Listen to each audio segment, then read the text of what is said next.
Hello students, आइए देखते हैं कंपोजिशन ऑफ सॉइल के बारे में। आप पढ़ रहे हैं soil chapter 8 science class 7 page number 88 composition of soil. तो ध्यान से आप समझें कंपोजिशन ऑफ सॉइल। जैसा कि आप देख रहे हैं यहाँ पे एक फिगर बना हुआ है कंपोजिशन ऑफ सॉइल में, जिसमें आप देख रहे हैं कि सॉइल में मिनरल्स जो होते हैं, मिनरल पार्टिकल, वह 45% हैं। मिनरल पार्टिकल्स कितने हैं? 45%।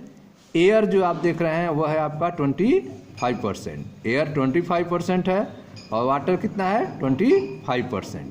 ठीक है, यह सम ऑफ द पार्ट्स जो बचा हुआ है, इसमें आप देखें ध्यान से, यहाँ पे ऑर्गेनिक मैटर्स हैं 5%, जिसमें 80% ह्यूमस होता है। 80% क्या होता है? ह्यूमस होता है। 10% रूट्स होते हैं एंड 10% ऑर्गेनिज्म होते हैं। ठीक है, यह जो आपका टोटल का कितना होता है ऑर्गेनिक मैटर? 5%। टोटल का ऑर्गेनिक मैटर कितना है? 5%। उस 5% में 80% ह्यूमस का होता है, 10% रूट्स का होता है और 10% ऑर्गेनिज्म का होता है। ठीक है, तो अब आइए पढ़ते हैं कंपोजिशन ऑफ सॉइल के बारे में, मिट्टी के बनावट के बारे में। इसमें क्या क्या होते हैं मिट्टी में? Since soil is form by the breaking down of rocks, a large part of it is made up of minerals such as nitrates, sulfates and phosphates derived from rocks। ठीक है, जैसा कि आप जानते हैं कि मिट्टी का फॉर्मेशन जो है वह चट्टानों के टूटने के कारण होता है, पत्थरों के टूटने के कारण होता है, और इसमें एक लार्ज पार्ट हिस्सा जो होता है वह बना होता है मिनरल से। ठीक है, मिट्टी का एक बड़ा हिस्सा जो है वह मिनरल से बना होता है, जैसे कि नाइट्रेट्स से, सल्फेट्स एंड फास्फेट्स, जो कहाँ से आते हैं? डिराइव्ड फ्रॉम रॉक्स, जो हमें रॉक से ही मिलते हैं। तो since soil is form by the breaking down of rocks, a large part of it is made up of minerals such as nitrates, sulfates and phosphates derived from rocks. It also contains humus। ठीक है, इसके अलावा इसमें humus पाया जाता है। Humus कैसे बनता है इसके बारे में आइए देखते हैं। It also contains humus which is derived mostly from fallen leaves and other decaying plant matter। Humus का फॉर्मेशन जो है वह फॉलन लीव्स से, ठीक है, जो पत्तियां गिरती हैं और जो प्लांट के और पार्ट जो होते हैं उनके सड़ने की वजह से, डिकेइंग होने की वजह से जो तैयार होता है उसे क्या कहते हैं? ह्यूमस कहते हैं। It also contain humus which is derived mostly from fallen leaves and other decaying plant matter. ठीक है, जो दूसरे सड़ने वाले प्लांट मैटर्स हैं, गिरने वाली पत्तियां हैं, इनसे हमें ह्यूमस प्राप्त होता है। Soil is generally dark brown in colour. ठीक है, मिट्टी का जो कलर होता है वह साधारणतः कैसा होता है? डार्क ब्राउन कलर होता है। ठीक है, soil is generally dark brown in colour and very fertile. ठीक है, और यह बहुत फर्टाइल होती हैं, उपजाऊ होती हैं, due to the presence of humus. क्यों उपजाऊ होती हैं? क्योंकि उनमें ह्यूमस पाया जाता है।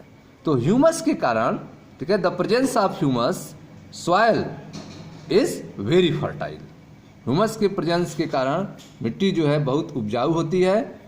Humus provide food to earthworm and other animal living in the soil. ठीक है, ह्यूमस जो है वह अर्थवर्म को, केचुओं को भोजन प्रोवाइड करती हैं और दूसरे एनिमल्स को जो मिट्टी में पाए जाते हैं। Besides it also improve the texture of the soil. इसके अलावा यह मिट्टी के बनावट को भी, ठीक है, इम्प्रूव करती है, बेहतर बनाती है। ठीक है, अच्छी करती है। Beside it also improve the texture of soil and prevent minerals being washed away by water. और इसके अलावा यह मिनरल को रोकती हैं वाटर के साथ बह जाने से। ठीक है, तो वाटर के साथ मिनरल्स न बह पाए, उनको रोकने का काम जो है ह्यूमस करती है। इसके अलावा यह अर्थवर्म के लिए फूड का और दूसरे जो सॉइल में पाए जाने वाले एनिमल्स होते हैं उनके लिए फूड का कार्य करती है। ठीक है, आप पढ़ रहे हैं कंपोजिशन ऑफ सॉइल के बारे में। इसमें आपको बताया गया since soil is form by breaking down of rocks. ठीक है, हालांकि सॉइल का फॉर्मेशन जो है वह चट्टानों के टूटने के कारण होता है। अ large part of it is made of minerals, ठीक है, इसका एक बड़ा हिस्सा जो है मिनरल से बना होता है, जैसे such as nitrates, sulphates and phosphates derived from rocks. ये सब कहाँ से आते हैं? चट्टानों से ही आते हैं। It also contain humus which is derive from mostly from fallen leaves and other decaying plant matters, ठीक है। इसके अलावा इसमें ह्यूमस पाया जाता है जो कि, ठीक है, फॉलन लीव्स गिरती हुई पत्तियों से और प्लांट के मैटर से बनती हैं। Soil is generally dark brown in colour and very fertile. Soil जो है वह साधारण रूप से डार्क कलर में होता है और फर्टाइल होता है, उपजाऊ होता है। क्यों होता है? Due to the presence of humus. Humus की उपस्थिति के कारण। Humus provide food to earthworm and other animal living in the soil. Humus जो है वह अर्थवर्म के लिए फूड प्रोवाइड करता है और दूसरे जीवों के लिए जो मिट्टी में रहते हैं। Beside it also improve the texture of soil and prevent minerals being washed away by water. इसके अलावा यह मिट्टी के बनावट को भी इम्प्रूव करता है, टेक्सचर को अर्थात बनावट को इम्प्रूव करता है, और यह मिनरल्स को वाटर के साथ बह जाने से रोकता है, ठीक है। Soil also contain water, air and living organism. इसके अलावा सॉयल में जो है वाटर होता है, ठीक है, मिनरल्स होते हैं और लिविंग ऑर्गेनिज्म होते हैं, हवा, एयर भी होता है। Soil also contain water, air and living organism. इसके अलावा सॉयल जो है मिट्टी में वाटर पाया जाता है, हवा पाई जाती है, एयर पाया जाता है और लिविंग ऑर्गेनिज्म सजीव जीव भी पाए जाते हैं। Water is very essential for all life sustaining activity, ठीक है। वाटर जो है वह बहुत महत्वपूर्ण है जीवन के लिए, जो भी जीवन की प्रक्रियाएं हैं, सस्टेनिंग एक्टिविटी हैं लाइफ के लिए, उसके लिए वाटर की वेरी एसेंशियल है। वाटर बहुत महत्वपूर्ण भूमिका निभाता है। And air is needed for respiration of plant. और हवा जो है वह पौधों के रेस्पायरेशन के लिए, पौधों को सांस लेने के लिए जरूरी होती है। On the other hand, living organism such as bacteria and fungi in the soil feed on dead plant or animal and help to form humus, ठीक है। जबकि दूसरे शब्दों में अगर कहा जाए तो जो लिविंग ऑर्गेनिजम्स हैं, जो सजीव हैं, जैसे कि बैक्टीरिया और फंजाई, यह सॉइल में रहते हैं, सॉइल से फीड करते हैं, सॉइल से भोजन लेते हैं, डेड प्लांट से भोजन लेते हैं, एनिमल से लेते हैं, और यह ह्यूमस के फॉर्मेशन में हेल्प करते हैं, ठीक है। ह्यूमस के फॉर्मेशन में यह हेल्प करते हैं। तो soil also contain water, air and living organism. Soil में वाटर होता है, एयर होता है और लिविंग ऑर्गेनिज्म होते हैं। Water is very essential for all the life sustaining activity. Water जो है वह बहुत महत्वपूर्ण है लाइफ सस्टेनिंग एक्टिविटी के लिए, जीवन को सुचारू रूप से चलाने के लिए वाटर की महत्वपूर्ण भूमिका होती है। Air is needed for respiration of plant. पौधों को सांस लेने के लिए एयर की जरूरत होती है। On the other hand, living organism such as bacteria and fungi in the soil feed on dead plant and animals, ठीक है। इसके अलावा जो लिविंग ऑर्गेनिज्म है, जैसे कि बैक्टीरिया और फंजाई जो मिट्टी में पाए जाते हैं, यह सॉइल से डेड प्लांट और एनिमल से भोजन लेते हैं and help to form humus, और ह्यूमस को बनाने में मदद करते हैं, ठीक है स्टूडेंट्स। तो यह था आपका कंपोजिशन ऑफ सॉइल के बारे में। अब आइए देखते हैं, एक एक्टिविटी दिया हुआ है मूव ऑन, कुछ इसके बारे में समझते हैं। यह मूव ऑन क्या है, तो ध्यान से देखें यहाँ पे मूव ऑन। इसमें हमारा टारगेट क्या है, हमारा लक्ष्य क्या है, इसको पहले जानना है हमें। मूव ऑन में हमारा एम जो है to observe the composition of soil, ठीक है, कंपोनेंट्स ऑफ सॉइल। हमें यह जानना है, ऑब्जर्व करना है, महसूस करना है कि सॉइल के कंपोनेंट्स कौन कौन होते हैं, मिट्टी में क्या क्या पाए जाते हैं, इसके बारे में हमें जानना है। यह हमारा एम है, टारगेट है कि हमें क्या पता करना है, कंपोनेंट ऑफ सॉइल के बारे में। इसके लिए हमें कौन कौन सी मटेरियल चाहिए, water, some soil and a beaker, ठीक है। इसके लिए आपको जो मटेरियल चाहिए, आपको वाटर चाहिए, सम सॉइल कुछ मिट्टी चाहिए और एक बीकर चाहिए, ठीक है। कैसे करेंगे इसको, मेथड क्या है, collect the soil from the garden, ठीक है, इन अ बीकर। बीकर में बागीचे से मिट्टी को इकट्ठा कीजिए and add 3 cup of water, और उसमें 3 कप पानी डालिए। बागीचे से आपको मिट्टी को इकट्ठा करना है बीकर में, और उसमें 3 कप पानी डालना है। Stir the content and leaves, ठीक है। अब जो है जो भी कंटेंट आप वाटर में लिए हैं उनको स्टायर कीजिए, उनको घोल दीजिए, ठीक है। Stir the content and leave it aside for some time, उसको घोरने के बाद जो है कुछ समय के लिए उसको रख दीजिए, छोड़ दीजिए उसी तरह, उसको डिस्टर्ब मत कीजिए। उसके बाद what do you observe in a beaker, कुछ समय बाद आप बीकर में क्या देखेंगे, ठीक है। तो आपका लक्ष्य क्या था, टारगेट क्या था, to observe the component of soil, आपको यह जानना था कि मिट्टी के कौन कौन से कंपोनेंट होते हैं।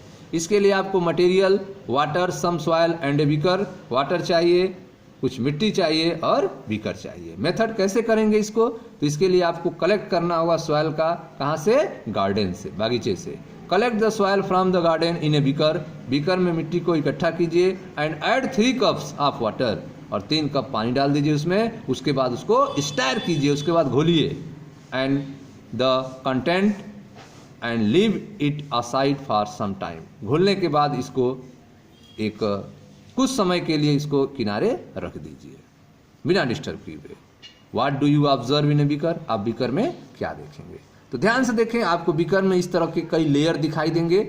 सबसे ऊपरी जो लेयर आपको दिखाई देगा वह ह्यूमस का लेयर होगा, ठीक है। सबसे ऊपरी लेयर किसका होगा, ह्यूमस का लेयर होगा। उसके नीचे आपको वाटर दिखेगा, ठीक है। उसके नीचे आपको क्ले दिखेंगे, उसके नीचे आपको सिल्ट दिखेंगे, उसके नीचे आपको सैंड दिखेंगे, और सबसे नीचे जो पत्थर छोटे छोटे टुकड़े होंगे जिसे ग्रेवल कहा जाता है वह दिखेंगे, ठीक है। तो soil form layer as soon when mixed in water, जब आप मिट्टी को वाटर में मिक्स कर देंगे और उसे कुछ समय के लिए छोड़ देंगे तो इस तरह से अलग अलग लेयर आपको मिलेंगे। सबसे नीचे जो होगा वो छोटे छोटे टुकड़े होंगे पत्थरों के, जिन्हें ग्रेवल कहा जाता है, ठीक है। उसके ऊपर जो होगा वो सैंड होंगे, उसके ऊपर वाले परत में सिल्ट होंगे, उसके ऊपर क्ले होंगे, उसके ऊपर वाटर होगा, और सबसे ऊपर आपको क्या दिखेगा, ह्यूमस दिखेगा, ठीक है। तो ऑब्जर्वेशन में आपको क्या मिला, ऑब्जर्वेशन में आपने देखा when the particle settle down, जब पार्टिकल्स जो है सेटल डाउन हो जाएंगे, बैठ जाएंगे, the different layer showing the various component of soil are form, तो अलग अलग लेयर आपको सॉइल के दिखाई देंगे जो सॉइल के द्वारा तैयार किए गए हैं। The heaviest component will sink in the bottom, जो सबसे वजन होगा वह नीचे बैठ जाएगा, जिसे ग्रेवल कह रहे हैं, ठीक है। The heaviest component will sink in the bottom and the lighter one will be on top, और जो हल्का होगा, सबसे लाइटर जो होगा वो सबसे टॉप पर होगा, ऊपर होगा। एट वेरियस लेवल, ठीक है। तो जैसे जैसे जिसका वजन ज़्यादा होगा वो उसी तरह ऊपर से नीचे आता जाएगा, और जो हल्का होगा वो ऊपर रहेगा, ठीक है। तो the heaviest component will sink in the bottom and lighter ones will be on top at various level, depending on how light the particles are, यह निर्भर करेगा कि वह पार्टिकल्स कितना हल्का है। जब बहुत हल्का होगा, सबसे हल्का होगा तो सबसे ऊपर होगा, उससे जो थोड़ा वजन होगा वो उससे नीचे, उससे वजन वाला उससे नीचे, सबसे, ठीक है। इस तरह से लेयर बनेंगे और सबसे अधिक वजन वाला सबसे नीचे होगा, ठीक है। कंक्लूजन्स क्या है, निष्कर्ष क्या निकला हमें, soil is made up of various component that occur in layer, इससे हमें यह निष्कर्ष निकला कि सॉइल जो होता है वह अलग अलग कंपोनेंट से बना होता है जो अलग अलग लेयर में होते हैं, ठीक है। Soil is made up of various component that occur in layer, soil जो है अलग अलग कंपोनेंट से बना होता है जो अलग अलग लेयर में पाए जाते हैं, ठीक है स्टूडेंट्स। तो यह था आपका कंपोजिशन ऑफ सॉइल के बारे में। अब आप मिलेंगे नेक्स्ट वीडियो में जहां हम सॉइल प्रोफाइल के बारे में चर्चा करेंगे। तब तक आप रिवीजन करें, मिलते हैं नेक्स्ट वीडियो में। Thank you.